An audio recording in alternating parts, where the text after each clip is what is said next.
What's going on, guys? It's your boy Az. We are back here. We're gonna keep rolling this train along here. We are back on the second node here for the legendary nodes. We've crushed the first one, pretty straightforward.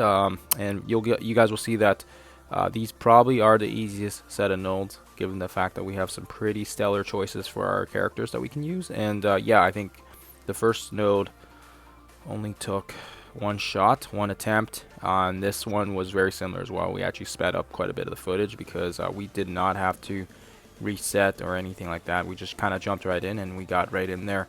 And I think for the most part, you will find that if you have Morgan Le Fay and Omega Red and basically all the new shiny legendaries, you won't have too many issues here. And of course, we utilize a lot of synergy with Dr. Ock and with Jubilee as well. So that really helps out. She kind of spreads blind, stuns, and then of course lengthens negatives as well if she kills somebody with her special. And same with Dr. Ock, he kind of extends negatives. And then Invisible Woman is a nice little cushion for us.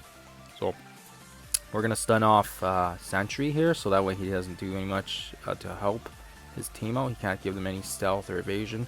And then I think you guys can see here, like for the most part, focusing on Deathpool, focusing on Cloak. Those are key characters that you can target. And I mean, right now we've got so much control, lots of ability blocks, negatives, like I said already, the trauma, the stuns, everything just kind of really works together, and we really don't have too much issues. So that's why we're gonna definitely speed up the footage once we kind of knock out a couple characters here. But just trying to give you guys a sense of how much control we have, and it's all thanks to all these negatives.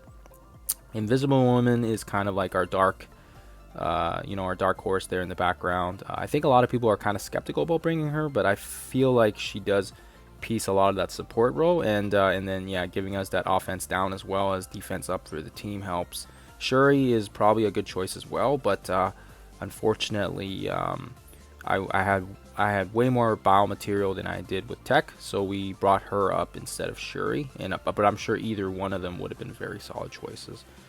Invisible Woman was also level 85 already, and she was tier 15 from my Dark Dimension 4 runs. So either way, she was all ready to go, and I had her uniques and everything like that as well. So yeah, it just kind of worked out that way. And again with Morgan Le Fay, just spamming that special and the ultimate any chance you get, of course, just helps control the board. And I think other than that, guys, we'll speed things up here so we don't waste too much of your guys' time. And just keep in mind too, because we only have a couple targets left, the next wave is going to drop. So I mean, being mindful of that and just trying to save those cooldowns as well.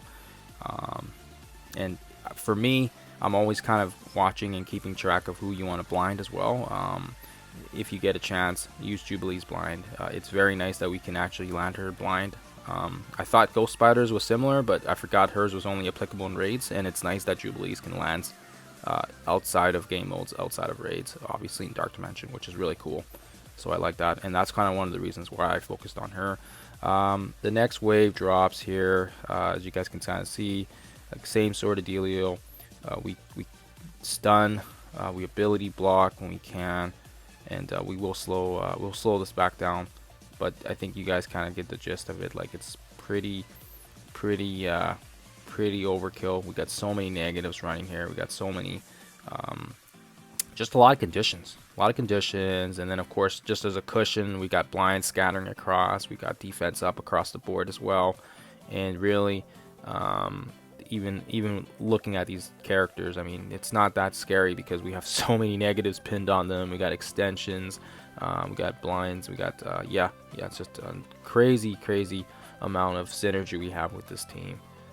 This will make it very easy for you guys. I focus on Moon Knight because he can clear the negatives and he can also throw a whole bunch back at us, so that's kind of why I focus on him. But feel free to go for whoever, and then I think Vulture is a good choice as well because every time somebody dies, his turn meter also gets filled, so you can focus on him, and then that way you don't have to worry about him later on. That's just personal preference of mine. I think because the characters are all kind of random, you're probably okay with going after whoever. And I mean, like I said, if you can land all these offense down, defense down, ability blocks and blinds, and spread them across as well, it doesn't really matter who you go for as long as you can kind of control the board.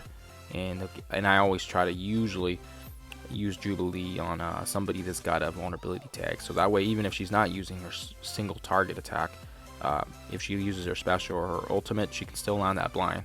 So lots of people don't realize that, but it's a cool little neat trick. It's just a follow-up she does with her single basic, and it gives us some extra cushion there in case a character is you know, potentially, like for example, if you wanted to blind Juggernaut, or if you wanted to blind one of the Dad Bros, or if you wanted to blind anybody for that matter. So yeah, so I think hopefully you guys get the gist of that here, and as we kind of take down the next wave here, you can save up your cooldowns, and it's sort of the same strategy, just focusing on you know, whoever you think.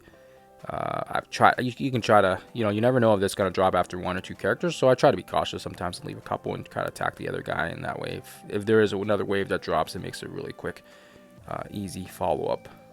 So next wave drops. It's a very similar team. I think it's almost identical. And same thing here again. You want to make sure you can sort of.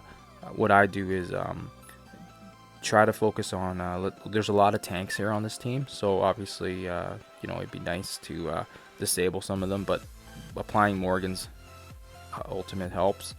And then again, we also have Omega Red's wind back, so that's going to whip people, and then ability block, apply some disruptions as well, and that basically cancels out a lot of these tanks. And I think Obsidian is probably the best one here, so we will definitely stun him. That's kind of my thought process, and then you can kind of go from there where you want to go. We'll use the special there, land some hits there with Sinners, with his ultimate there. And it's nice we get that little extra clone because he does apply a bit of damage. Get the barrier up again. Wonderful ultimate from Doc Ock, and again rewind with her special. And I think you guys get it, so we're gonna speed this up again here. And like I said already, same, it's almost the same team going out to Vulture, and then just some bulky characters here. Very straightforward note too. Like I said, I think even if you didn't have my characters, you guys probably will most likely not have too many issues. I've seen some people using Phoenix. She's okay as well. I mean, I think just kind of sucks if she dies. You can't really bring her for the next node, but of course if you spend the you know, if you got any refreshes kicking around, or if you got some 50 cores, you can always revive her as well. But yeah, we're not in a rush, and I think we're doing okay. So yeah, and then you can leave the 3 tanks last. I leave the tanks last because they're always slower, so it helps give you extra turn meter, or build your charges or your specials or ultimates for the next wave drop. And that's kind of the same strategy I'll usually do with all my node attempts, and seems like it works out quite well. So we get again a very similar drop of wave, and don't know if using the ultimate here was the best idea, but it helps flip the taunts, so that way we can get to some of these characters. And I mean, I think it would have been fine if you just hit Bishop, he would have just hit back, and then his taunt would be gone. But again, it's kind of the way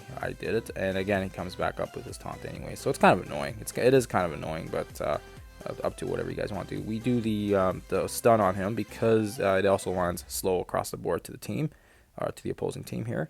And then again, we'll do the same thing. We'll wind back with Morgan, so that way she gets turn in, and then of course now she can do her ability block.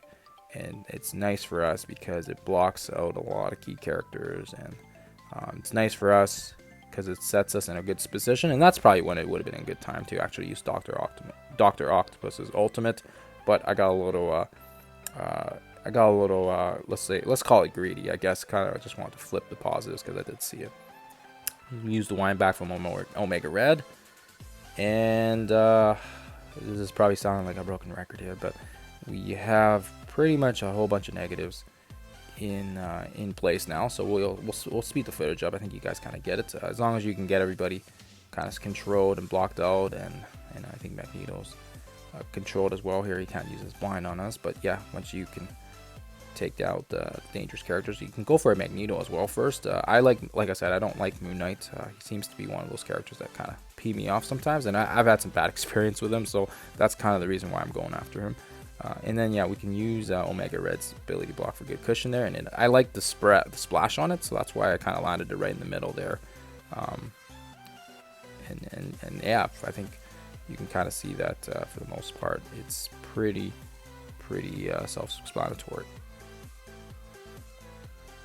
And the last wave, yeah, just sped up again as well, as you guys can see. But yeah, it's pretty easy, guys. Pretty easy. I don't know if there will be too much of a struggle. I think the last node is the hardest one, but even then, it's nice because we don't have to worry about saving cooldowns for the node afterwards, and makes it very straightforward for us, guys. Yeah, just remember, save your ultimates, save it for the last wave, and you should be good to go. Guys. That's it for the second last legendary node. I think that was 15, and or 14, 15, whatever. Yeah, you guys see here, it's a one-shotter. Yes, very straightforward, and very excited for the last node. So stay tuned for that one, guys. Thank you for watching. Hopefully this wasn't too long for you guys, and we'll catch you guys in the next one.